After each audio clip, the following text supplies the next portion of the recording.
Halo Sahabat Bahasa, Assalamualaikum warahmatullahi wabarakatuh.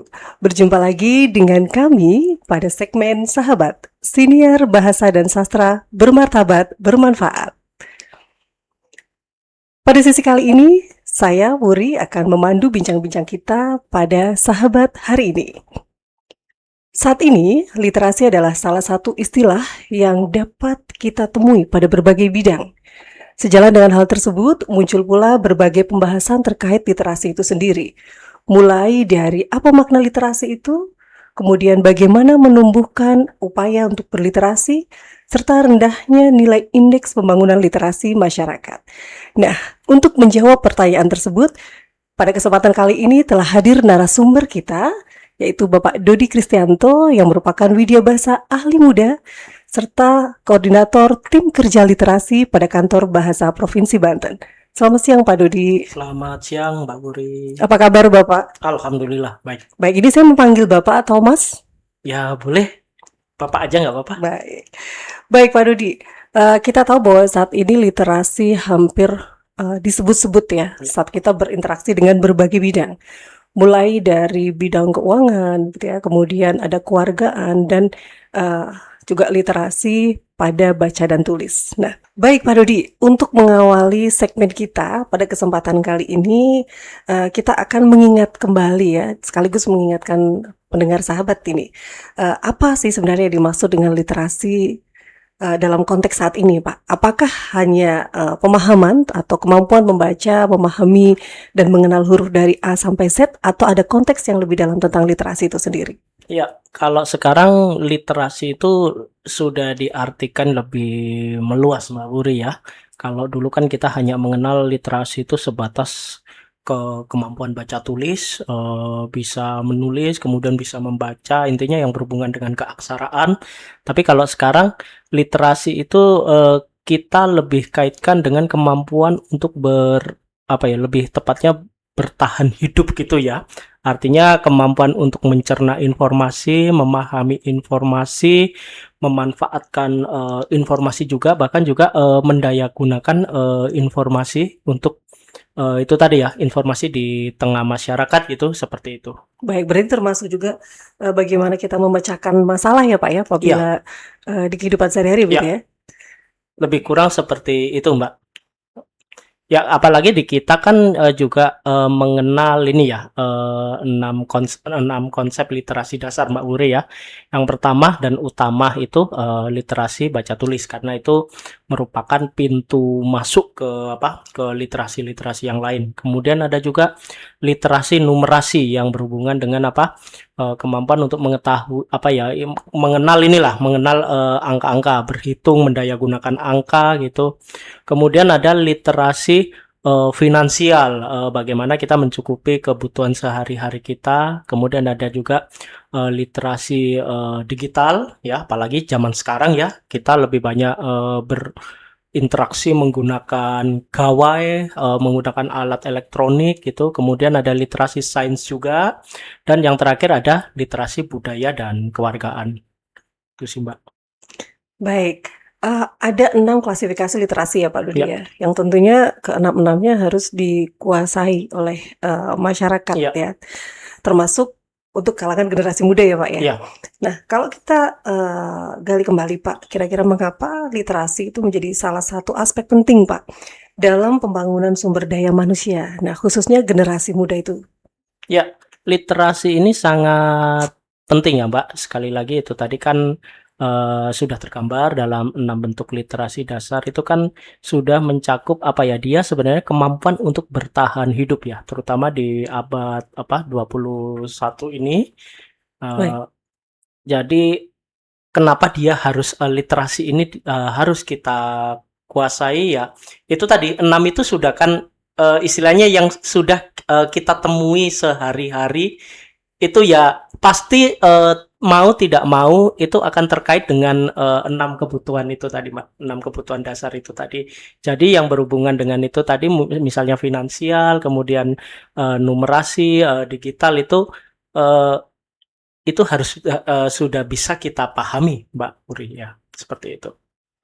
Baik, Pak Dodi, Kantor Bahasa Provinsi Banten ya, Pak Dodi, terkait Mhm. literasi adalah salah satu lembaga yang memiliki tugas dan fungsi utama ya dalam Iya, pembinaan literasi itu sendiri. Nah, agar pendengar lebih memahami, Pak, apakah peran Kantor Bahasa Banten itu sendiri, Kantor Bahasa Provinsi Banten itu sendiri dalam meningkatkan budaya literasi di masyarakat, khususnya di Provinsi Banten dan DKI Jakarta? ya.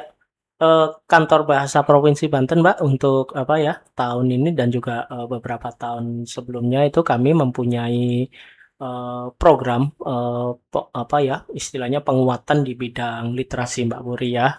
Yang pertama yang menjadi sasaran itu, ada, generasi muda, kemudian ada juga, yang kalau ini, yang berhubungan dengan apa ya, tes asesmen ya, Kantor Bahasa Provinsi Banten juga menyasar di sini siswa, murid jenjang SD, jenjang SMP, SMA, serta yang terakhir, kita juga, menyasar komunitas literasi ya sebagai mitra kita di lapangan.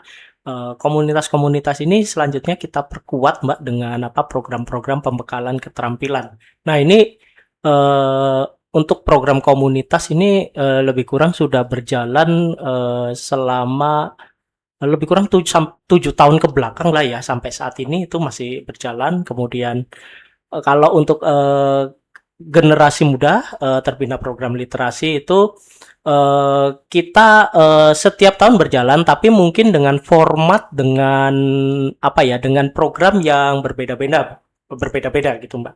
Nah, kalau untuk, murid, penguatan, literasi di murid Baik. sekolah ini, Mbak, ini selama 2 tahun ini sudah kita laksanakan, Mbak Wuri ya, karena ini berhubungan dengan, rencana strategis Kementerian Pendidikan Dasar dan Menengah, gitu.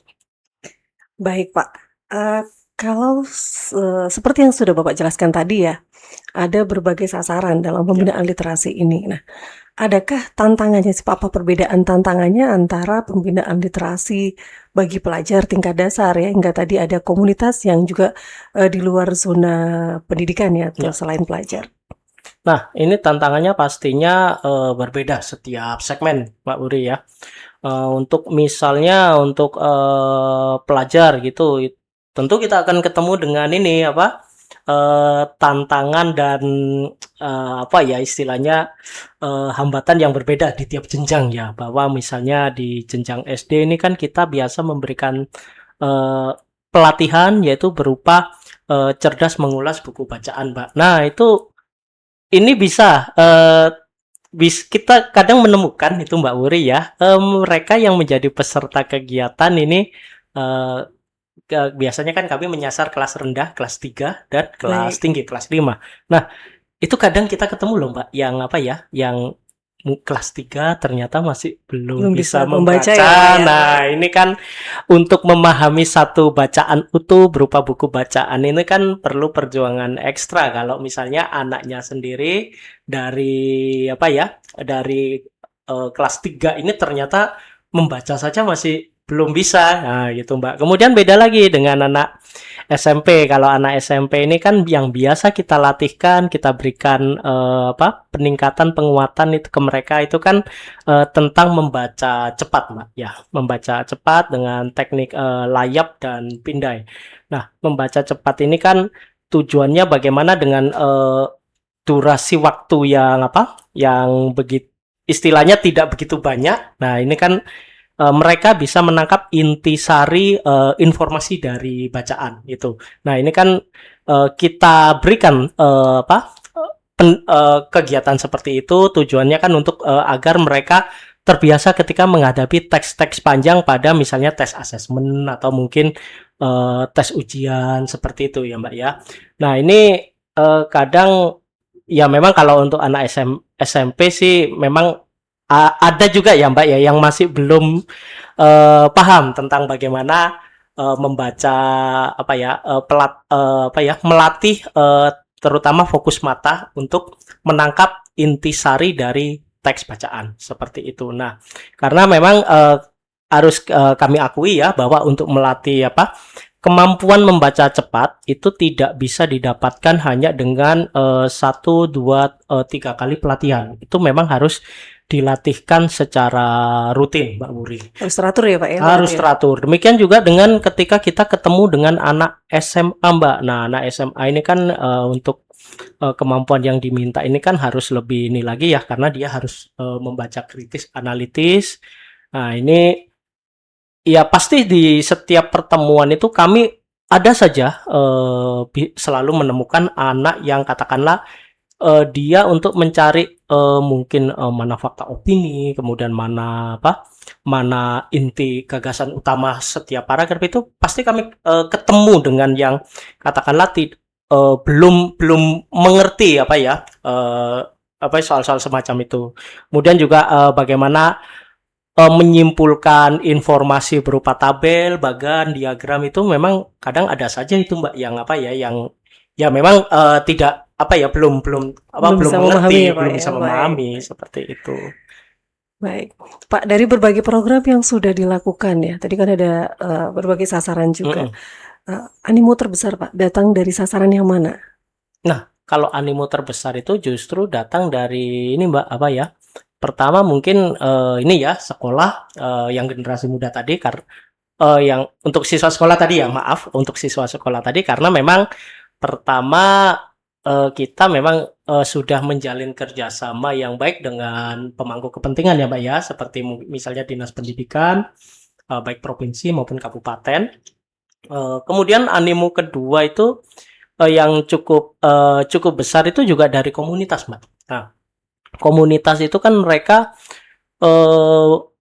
ibaratnya ini ya, mereka biasa berjalan sendiri, mereka berjalan swadaya gitu. Ketika kami undang, kami ajak untuk katakanlah ke pelatihan atau istilahnya peningkatan kemampuan manajerial, itu rata-rata mereka mau datang gitu ya, mau mengikuti. Walaupun tentu saja dengan catatan bahwa kita harus bisa memilih waktu yang tepat untuk menyelenggarakan pelatihan bagi teman-teman komunitas, karena kita tahu sendiri bahwa teman-teman komunitas ini tidak murni dia bekerja di komunitas Mbak, karena kan teman-teman pegiat literasi itu kan juga ini ya Mbak ya, ada yang ada banyak profesi yang lain, seperti misalnya guru gitu ya, paling banyak guru sih yang kami temukan. Jadi kita harus pintar-pintar untuk memilih waktu pelatihan yang melibatkan teman-teman pegiat literasi. Insya Allah kalau teman-teman pegiat literasi, kalau waktunya tepat, itu mereka biasanya datang gitu Mbak, baik secara virtual maupun secara bersemuka gitu. Baik, Pak, dari berbagai program tadi ya Pak ya, sebenarnya apa sih tujuan yang ingin dicapai ya oleh Kantor Bahasa Provinsi Banten sendiri melalui program literasi yang sudah diselenggarakan? Ya, baik. Untuk tujuan yang ingin kami capai, tentu saja kalau untuk yang pertama yang melibatkan peserta didik, murid, itu ada peningkatan ya Mbak ya. Itu kan nanti kita ada tes awal, tes akhir, baik di semua jenjang ya, baik SD, SMP, SMA. Itu pertama ada peningkatan, artinya kalau dari peningkatan itu kan kita bisa mengartikan bahwa mereka istilahnya sudah menyerap konsep yang diberikan selama pelatihan, seperti itu. Kemudian kalau misalnya ada lagi kegiatan Mbak, yaitu generasi muda terbina program literasi. Kalau tahun ini kan kebetulan kegiatannya adalah penulisan esai Mbak Uri ya, pelatihan penulisan esai. Nah, itu yang kami harapkan itu tahun ini dari kegiatan ini adalah anak-anak yang mengikuti kegiatan, generasi muda yang mengikuti kegiatan itu mereka bisa katakanlah menulis esai lah Mbak, minimal tidak usah banyak-banyak lah. Misalnya mungkin menulis mungkin 2 lembar A4 dengan spasi 1 gitu ya. Menulis esai tanpa harus melibatkan juga AI, itu Mbak Wuri ya. Nah, itu yang kami harapkan. Karena memang bisa jadi mungkin ya kami melihat seperti ini, kalau anak-anak sekarang ini cenderung kalau untuk hal-hal yang berhubungan dengan dunia tulis menulis, kepenulisan itu sekarang ada kecenderungan teman-teman ini melibatkan AI, Menggunakan kecerdasan menggunakan ke akal artifisial imitasi ya, gitu ya, sebagai bahkan itu yang dominan itu Mbak. Padahal sebenarnya akal imitasi itu kan hanya sebagai peranti pembantu saja dalam proses menulis gitu. Baik, Pak. Eee, Kembali tadi ya ke satu keberhasilan program yang sudah diselenggarakan oleh Kantor Bahasa Provinsi Banten. Kira-kira Pak, parameter apa yang dapat kita jadikan sebagai acuan begitu untuk menyatakan bahwa komunitas tersebut sudah terbina atau mungkin sasaran tersebut sudah, meningkat kemampuan literasinya? Oke, baik. Nah, kalau misalnya itu tadi kan yang Mbak Wuri mencontohkan mungkin di komunitas ya Mbak ya.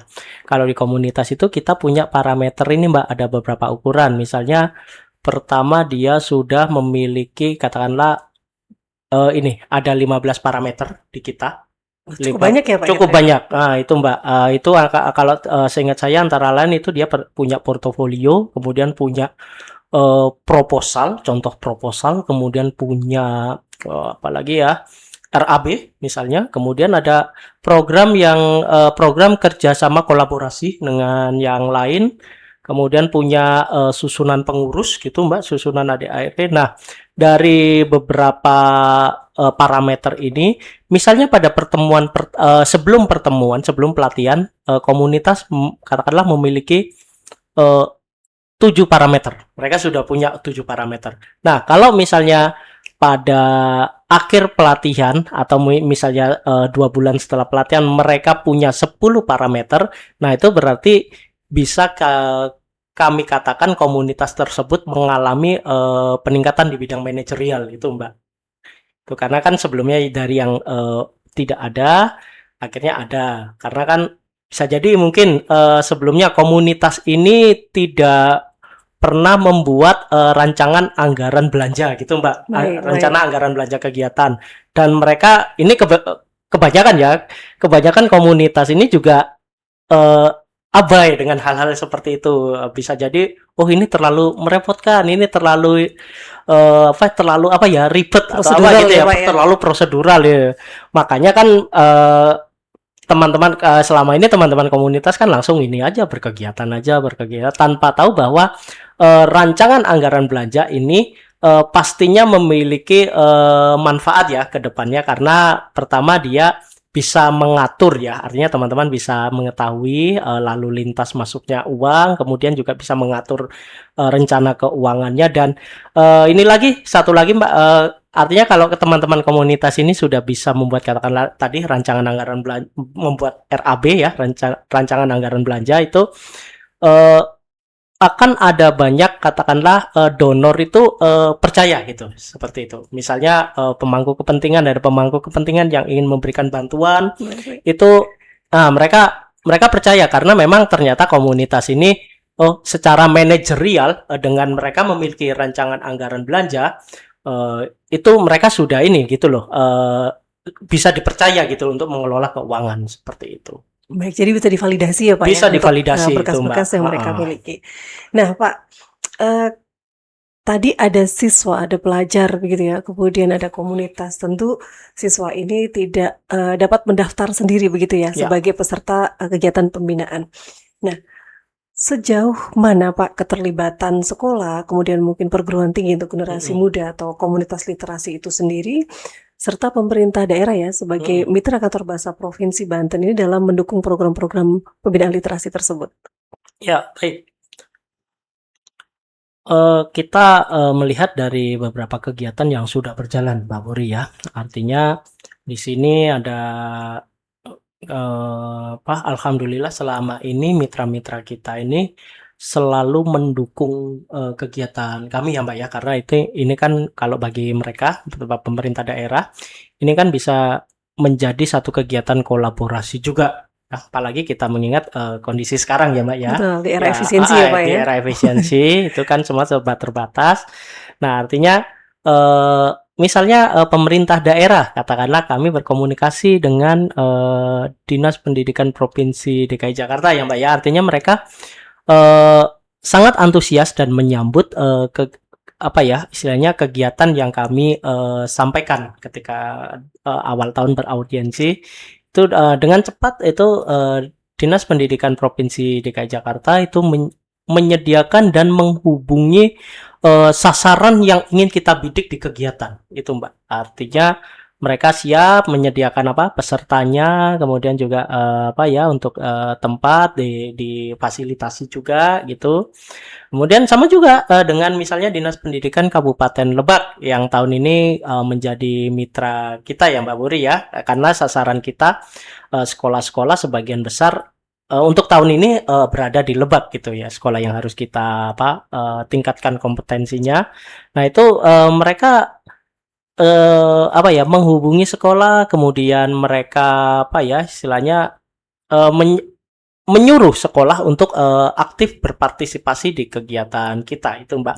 Karena memang apalagi untuk Pemkab Lebak melalui Dinas Pendidikan itu kan memang sangat getol ya untuk menggiatkan literasi gitu ya. Jadi ketika kami datang, kantor bahasa provinsi datang beraudiensi dan menawarkan program, itu sangat responnya sangat baik dan sangat berterima, Mbak Wuri. Jadi kita difasilitasi dengan sangat baik, untuk sekolahnya juga istilahnya itu diwajibkan nih untuk ikut kegiatan kita, seperti itu, Mbak. Baik Pak Dodi, kembali tadi ya ke program yang sudah dilaksanakan di kantor bahasa Provinsi Banten.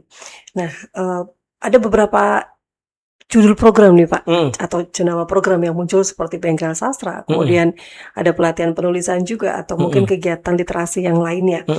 Nah, apakah itu merupakan satu bentuk inovasi ya, atau pendekatan baru yang dilakukan oleh kantor bahasa Provinsi Banten, atau memang ada inovasi yang lebih baru lagi Pak, selain program-program tadi? Nah, kalau itu memang ini sih Mbak ya, sesuatu bukan ini lagi, tapi memang sebenarnya lebih ke turunan dari yang sudah disampaikan oleh induk kami Badan Bahasa ya, oleh Badan Bahasa, oleh Puspin. Kebetulan untuk tahun ini kan untuk program penulisan sendiri itu kita lebih terfokus ke itu tadi Mbak, lokakarya penulisan esai untuk generasi muda. Nah, itu sebenarnya sudah ini Mbak, artinya kita melaksanakan saja untuk program program yang sudah disampaikan oleh Badan Bahasa. Artinya kami sebagai UPT, Kantor Bahasa Provinsi Banten sebagai UPT melaksanakan program tersebut. Kebetulan tahun ini untuk program penulisan itu kita berfokus pada penulisan esai gitu, yang mana pesertanya adalah generasi muda, seperti itu Mbak Wuri. Tapi generasi muda ini pun juga artinya ini ya agak rentangnya agak luas ya Mbak Wuri ya, antara Di usia berapa? yang diminta tahun ini tuh usia antara 16 sampai 30 tahun Mbak Wuri ya. Artinya bisa saja mereka yang sudah lulus dari perguruan S1 tinggi ya. S1 itu ternyata ingin menguatkan ini ya, mempertajam lagi nih keterampilan menulisnya nih. Nah, itu bisa mengikuti. Nah, kalau untuk tahun-tahun sebelumnya kita itu bahkan banyak itu Mbak, kalau untuk penulisan ya. Dulu kami itu pernah menyelenggarakan penulisan cerpen, kemudian pelatihan penulisan puisi itu, tapi mungkin itu ini ya Pak ya, artinya juga program yang sama juga, yang artinya garis besarnya sudah ditetapkan oleh Badan Bahasa. Berarti kami tinggal melaksanakan saja. Kedepannya kita juga ingin ini sih Mbak, kalau ke depan misalnya ada nih menyelenggarakan program kegiatan penulisan itu misalnya untuk generasi muda, tapi mungkin sebagai bentuk inovasi lain gitu ya Mbak ya, tapi mungkin kedepannya bisa seperti itu. Dari berbagai program yang dilaksanakan untuk generasi muda ya Pak Dodi, mengapa generasi muda ini dijadikan sasaran strategis ya program-program pembinaan di bidang literasi? Nah, padahal masih banyak sebenarnya kelas masyarakat lain yang bisa dijadikan sasaran ya, karena tidak bisa kita pungkiri bahwa ternyata di sebagian masyarakat pun masih banyak yang belum bisa membaca dan menulis untuk orang-orang yang di usia lanjut begitu. Dan mengapa tampaknya lebih banyak program yang menjadikan generasi muda ini sebagai sasaran utama? Ya, generasi muda ini jelas memiliki arti yang sangat strategis Mbak Puri ya, terutama dalam pembangunan bangsa Indonesia ke depan ya. Karena generasi muda inilah yang nantinya 10-20 tahun ke depan itu mereka yang akan memimpin negeri ini, Mbak, gitu. Oleh karena itu, eee sebenarnya tidak hanya kantor bahasa Provinsi Banten ya, secara umum mungkin, Kementerian Pendidikan Dasar dan Menengah itu, menyasar generasi muda sebagai sasaran program-program, strategis ya. Karena, itu tadi, karena, dilandasi, keinginan untuk, mempersiapkan mereka, menjadi katakanlah pemimpin di masa depan, seperti itu, Mbak. Bisa saja mungkin kita ini ya, mungkin menyasar katakanlah yang orang-orang tua yang mungkin, belum bisa baca tulis, tapi, kalau seperti itu yang apa, dihubungkan juga ya, Mbak, ya, bahwa secara kenyataan mungkin angka buta huruf di kita itu sebenarnya sudah tinggal 2.500-an ya. 2.500.000-an, mohon maaf. Baik, baik. 2.500.000-an itu yang belum bisa baca tulis. Selebihnya itu mereka itu bisa membaca, bisa menulis gitu ya, Mbak, ya, tapi mungkin dalam mengolah informasi itu yang kurang. Nah, itu Berarti belum memahami konteks belum atau memahami konsep ya, Pak, ya? konsepnya. Oleh karena itu, Mbak, kenapa kok akhirnya kita balik lagi, kenapa kok harus generasi muda? Artinya kita ingin generasi muda kita ke depan itu dia pertama untuk urusan buta aksara itu sudah selesai ya, artinya sudah tuntas. Nah, kita ingin loh mereka itu ini bisa memahami informasi, kemudian memanfaatkan juga, kemudian mendayagunakan apa yang sudah mereka terima gitu, Mbak. Jadi istilahnya apa yang sudah ada gitu ya, informasi itu bisa diolah dengan baik oleh teman-teman kita generasi muda itu. Baik, dan mudah-mudahan memang sesuai target ya, Pak, Nah, hasilnya bahwa amin. Kita dihasilkan berharap generasi seperti itu. muda yang memiliki tingkat literasi yang cukup tinggi dan mumpuni begitu ya. Baik, Pak, di era media sosial ya dan kecerdasan AI tadi, kecerdasan artifisial ya, bagaimana sih generasi muda ini dapat tetap memiliki budaya literasi yang baik? Ini tentunya menjadi PR ya untuk anak-anak muda zaman sekarang. Ya. Nah, ini pastinya pertanyaan yang gampang-gampang susah ini, Mbak Wuri. Iya, tentu saja di era mungkin sosial media, kemudian di era AI, kemudian di era digital ini, kita ketemu dengan tantangan, seperti itu tadi yang disebutkan oleh Mbak Wuri tadi, bahwa eee, anak muda yang bisa jadi mungkin, eee, kalau di literasi itu tantangannya apakah mereka itu masih mau membaca gitu, Mbak. Nah, kalau membaca sih saya kira teman-teman generasi muda ini mereka masih mau membaca, informasi ya di dunia digital gitu. Namun masalahnya, eee, kualitas informasinya itu pasti akan berbeda, Mbak. Berbeda misalnya dengan ketika kita mau membaca buku-buku ini ya, buku-buku rujukan yang katakanlah memang tebal seperti itu. Buku Nah, cetak ya, Pak, ya, buku dan secara cetak, fisik ya. buku cetak atau buku fisik itu. Bisa juga itu buku itu mereka teman-teman kita generasi muda ini membaca buku fisik itu yang sudah di PDF-kan atau didigitalkan, Mbak. Tapi masalahnya kan ada ini juga, Mbak, ketika kita masalah juga ketika kita harus membaca buku digital gitu. Pertama mungkin ketahanan kita ya, Mbak, ya, artinya kekuatan mata kita itu pasti akan jauh lebih tersiksa mungkin ya, agak lebih berdampak ke mata ketika kita membaca melalui gawai gitu ya, atau melalui alat-alat lain lah, mungkin laptop Karena atau apa gitu, interaksi karena layar ya, interaksi Pak, ya. layarnya. Kemudian juga informasi yang disampaikan itu bisa jadi mungkin terdistraksi ya, Mbak, ya, artinya terpotong gitu ya. Misalnya mungkin lagi asik baca buku, ternyata ada WA, kemudian ada notifikasi WhatsApp, ada notifikasi Instagram gitu. Nah, kemudian juga yang kami lihat di sini ada kecenderungan juga generasi muda kita ini lebih terbiasa karena efek dari gawai dan sebagainya itu lebih terbiasa dengan informasi-informasi yang sifatnya agak pendek, Mbak. Nah, konten-konten misalnya dari TikTok, kemudian dari Reels Instagram itu, eee, itu kan yang lebih masuk ke Iya, mereka itu kan yang seperti itu ya, Mbak, ya, artinya yang lebih informasi kekinian ya, Pak, heeh, dengan pola yang tapi walaupun lebih kekinian juga, dampaknya itu juga ya memang ya mereka itu lebih terbiasa dengan hal-hal yang pendek gitu, konten-konten yang pendek gitu kan.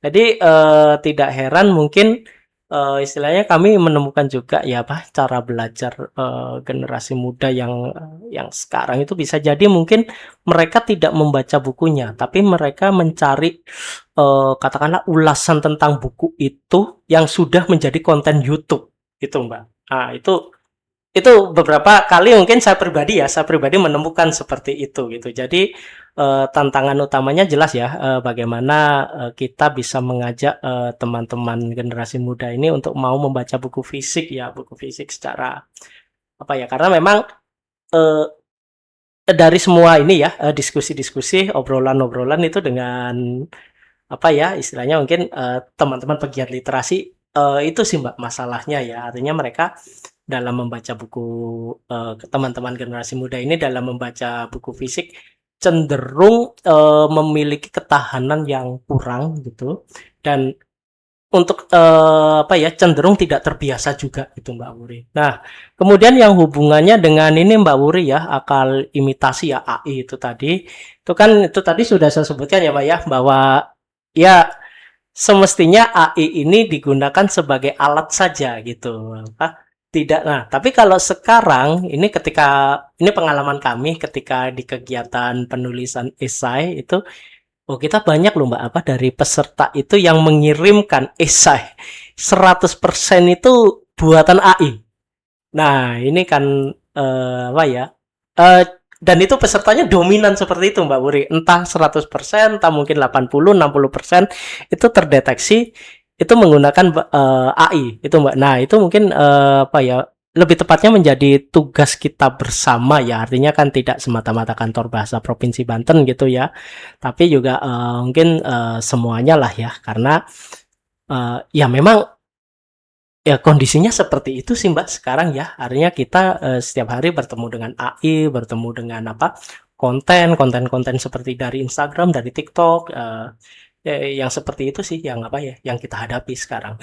ada strategi khusus kah Pak, untuk mengatasi tantangan tersebut ya? Tadi kan, muncul kesan bahwa generasi muda sekarang ini memang hanya ingin lebih suka begitu Mhm, mendapatkan intisarinya saja dari sebuah buku.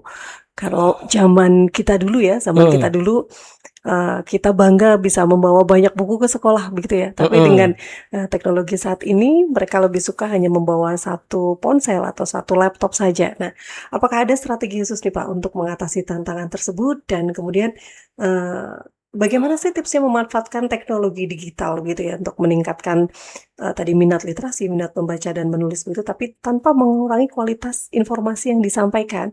Tadi kan Pak Dudi, sudah menyampaikan Mhm, bahwa mayoritas penulisnya hasil dari AI. kecerdasan Ya, imitasi ya, begitu ya. mhm. Nah, bagaimana nih Pak dengan menggunakan teknologi digital, menggunakan AI tapi, tanpa mengurangi kualitas informasi yang mereka sampaikan atau mereka peroleh?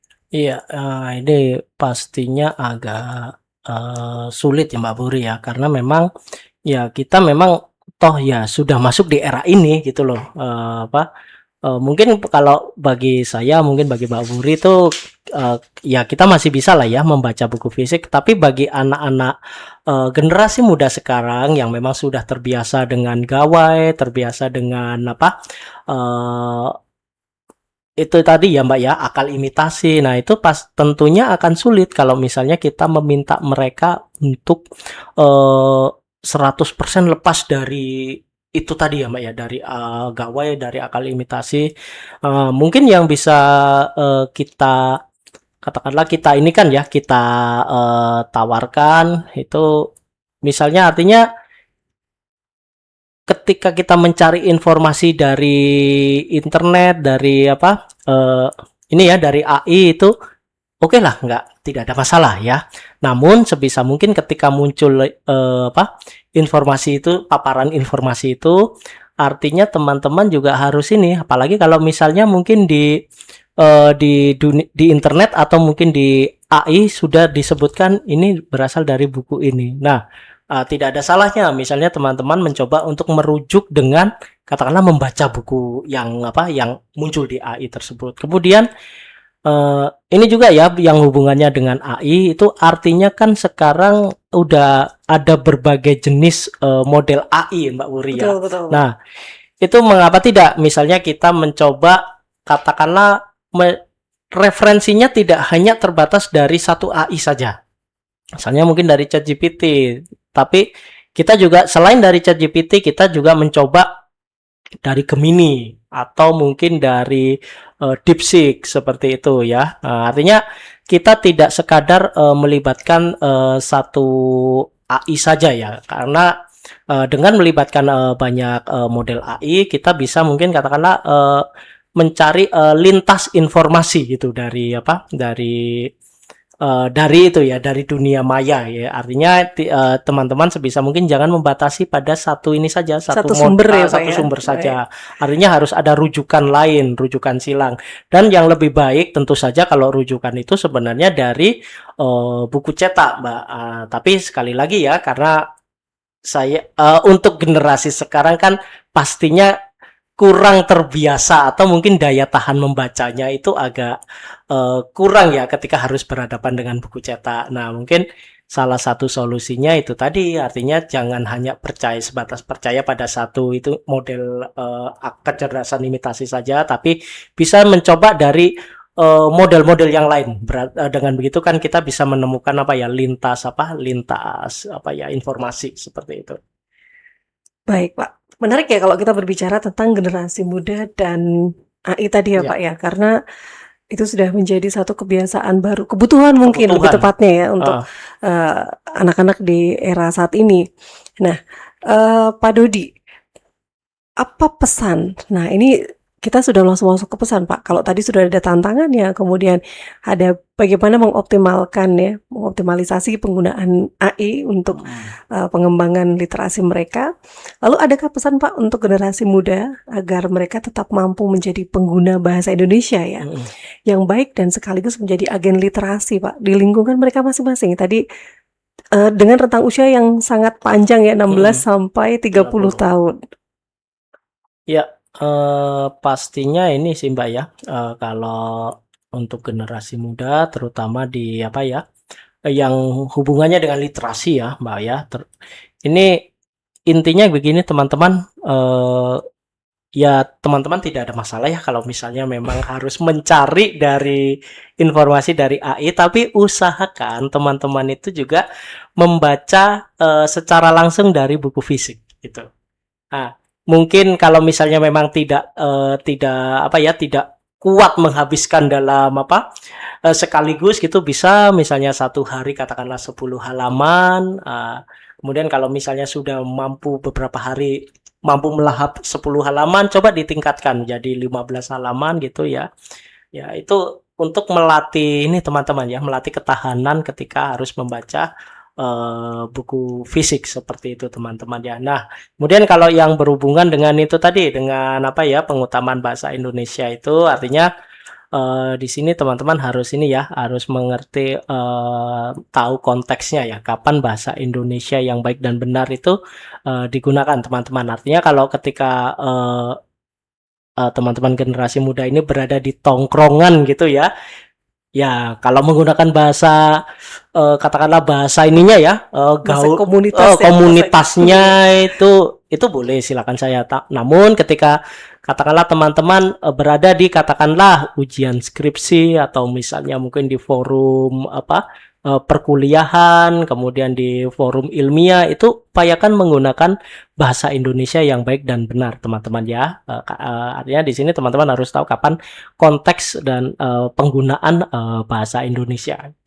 Nah, itu tadi ya, sahabat bahasa. Jadi usahakan untuk tetap belajar membaca buku fisik ya, Pak Dodi ya, supaya menjadi penyeimbang dan tidak bergantung sepenuhnya pada produk-produk kecerdasan artifisial. Ya. Karena mungkin ini juga Mbak Wuri ya, salah satunya ketika kita membaca buku fisik itu, informasi yang kita dapatkan itu cenderung lebih lama ditangkap di otak gitu Mbak, disimpan gitu, daripada yang kita dapatkan melalui ini ya, melalui smartphone, gawai seperti itu.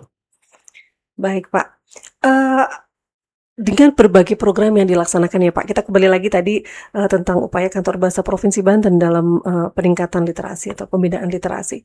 Nah, dari berbagai program yang telah dilaksanakan Pak, apakah sudah tampak dampak positifnya ya dari upaya-upaya pembinaan tersebut bagi kalangan-kalangan yang sudah dijadikan sebagai sasaran strategis? Iya, baik. Ini mungkin saya contohkan satu sekolah ya Mbak ya di Jakarta. Kebetulan kami menyasar satu sekolah di wilayah Jakarta Utara ya waktu itu tahun kemarin itu. Nah, sekolah ini semula nilai asesmen nasional literasinya itu kategori 1 Mbak, masuknya yang bawah. Nah, kami di bulan Agustus dan September tahun 2025 kemarin melakukan pendampingan di sekolah tersebut. Kami berikan materi peningkatan kompetensi membaca cepat untuk siswa SMP dan alhamdulillahnya mereka tahun ini sudah tidak masuk ke dalam sekolah yang nilai asesmen nasional literasinya kategori 1. Mereka sudah nilainya sudah 3 gitu, Mbak. Jadi ada ya satu sekolah itu yang kita berikan treatment semacam itu, dan itu tadi mereka sudah nilai untuk tahun ini mereka nilai sudah kategori 3 masuknya, Mbak. Dan dan ya inilah karena memang tahun lalu kami secara intensif mendampingi sekolah tersebut gitu Mbak dalam membaca cepat gitu. Baik, jadi sudah terlihat ya Pak ya, dan Ya. mudah-mudahan ini dapat juga diraih ya oleh sasaran strategis yang lain selain hanya tadi satu sekolah itu tadi ya Pak ya. Pak Dodi, sebelum kita masuk ke segmen penutup Pak, sebenarnya bagaimana sih masyarakat di Provinsi Banten maupun DKI Jakarta ya, ataupun dari kalangan yang lebih luas dapat ikut berpartisipasi dalam program-program literasi yang diselenggarakan oleh Kantor Bahasa? Karena selama ini kita lihat banyak pendekatan yang sudah dilakukan oleh Kantor Bahasa kepada pemangku kepentingan, kemudian kepada sasaran ya. Namun tentu masih ada bagian dari masyarakat lain yang ingin juga ikut terlibat, ikut berpartisipasi. Nah, baik, untuk masyarakat umum yang ingin terlibat atau berpartisipasi, kadang kita beberapa kegiatan itu kita ini ya Mbak ya, kita siarkan, kita umumkan di akun media sosial ya. Artinya rekan-rekan yang ingin berpartisipasi bisa katakanlah mendaftar ya, mendaftar misalnya entah mungkin untuk seminar BIPA atau mungkin lokakarya penulisan esai bagi generasi muda, karena kegiatan kita ini terbuka dan untuk umum ya, tentu saja dengan memperhatikan itu tadi misalnya untuk generasi muda ada syarat-syarat rentang usia yang harus dipenuhi itu. Kemudian kalau misalnya yang lain komunitas, artinya dengan ini ya, artinya dengan tetap beraktivitas dengan menyebarkan semangat literasi menyemarakkan kegiatan baca tulis, dan mungkin kegiatan tersebut bisa dibagikan di Instagram atau Facebook dengan menggamit Kantor Bahasa Provinsi Banten. Itu juga bisa juga menjadi bagian dari ini ya, partisipasi masyarakat secara luas ya Mbak ya. Artinya mereka berpartisipasi, kemudian menginformasikan kegiatannya, dan misalnya mungkin dengan menggamit kami itu masyarakat luas bisa tahu gitu loh. Ternyata komunitas ini dan ini itu bisa kan kegiatan mereka bisa diakses tuh Mbak, bisa diakses secara luas. Nah, itu kan artinya artinya sudah secara tidak langsung berpartisipasi ya, terutama dalam penguatan serta penggeliatan literasi di masyarakat itu Mbak Uri. Baik, menarik ya Pak. Berarti Kantor Bahasa Provinsi Banten pun secara terbuka begitu ya, sangat menanti partisipasi masyarakat untuk terbuka, dapat terlibat aktif. Nah Pak Dodi, sebagai pertanyaan penutup, adakah harapan Pak terhadap pengembangan budaya literasi di masa mendatang, baik dari Pak Dodi sendiri ya sebagai pelaksana pembinaan di bidang literasi atau dari Kantor Bahasa Provinsi Banten? Ya, artinya kalau saya pribadi sih sangat berharap ini ya, Mbak, ya, artinya, apa ya, masyarakat itu, tetap berliterasi, terutama mungkin, komunitas-komunitas yang selama ini kita, dampingi, kita, apa ya, beri pembekalan, itu mereka tetap beraktivitas, berliterasi, entah apapun itu, bentuknya, Mbak Wuri, ya. Kemudian juga, misalnya ada masyarakat yang ingin ini nih, kita ingin, beraktivitas berliterasi itu mulai dari hal-hal yang kecil dulu saja nggak apa-apa. Artinya mungkin memberikan pelatihan membaca nyaring, kemudian memberikan, pelatihan minimal inilah, misalnya mendampingi anak-anak membaca, mendongeng, itu juga, bagian dari ini ya, bagian dari bentuk literasi ya, penguatan literasi di masyarakat ya. Artinya bisa, apa ya, dimulai dari hal-hal yang kecil, tidak harus hal-hal yang besar yang memakan biaya gitu ya. Artinya dengan hal-hal, tindakan-tindakan kecil saja kita sudah bisa, apa ya, katakanlah berliterasi seperti itu. Misalnya yang terdekat ini, Mbak, misalnya kita, 17 Agustus, bulan kemerdekaan ya, bulan Iya. kemerdekaan Indonesia. Nah, ini bisa saja misalnya, eee, kita adakanlah misalnya di setiap, RT, RW gitu ya, misalnya lomba lomba berpidato kemerdekaan, kemudian lomba, mendongeng, pahlawan, misalnya seperti itu. Artinya hal-hal yang berkaitan dengan literasi itu bisa ditarik di apa ya, di aktivitas kita, di keseharian kita, termasuk itu tadi, apa, lomba-lomba, menjelang 17 Agustus ya. Jadi tidak tidak misalnya panjat pinang atau makan kerupuk ya, tidak itu-itu saja, tapi bisa kita masukkan lomba-lomba berbau literasi ke dalam, aktivitas, 17 Agustus, seperti itu. Baik, berarti masyarakat diharapkan ya, Pak Dodi, Iya. untuk dapat secara mandiri, secara kontributif begitu ya dalam Mhm. perkembangan budaya literasi di masa mendatang, yaitu ya sahabat bahasa. Jadi semuanya dapat berpartisipasi ya Pak, dapat Iya. terlibat aktif dengan caranya masing-masing Iya, begitu ya. benar benar. Baik, baik sahabat bahasa, itu tadi diskusi kita di siang hari ini dan mudah-mudahan apa yang telah disampaikan oleh narasumber kita, Pak Dodi, dapat menjadi inspirasi bagi para sahabat bahasa semua untuk mulai membangun budaya literasi dari lingkungan yang terdekat serta berkontribusi secara aktif. Nah, saya Wuri dan narasumber kita hari ini, Pak Dodi Kristianto, Ya. undur diri. Sampai jumpa lagi pada siniar sahabat berikutnya. Assalamualaikum warahmatullahi wabarakatuh. Salam literasi.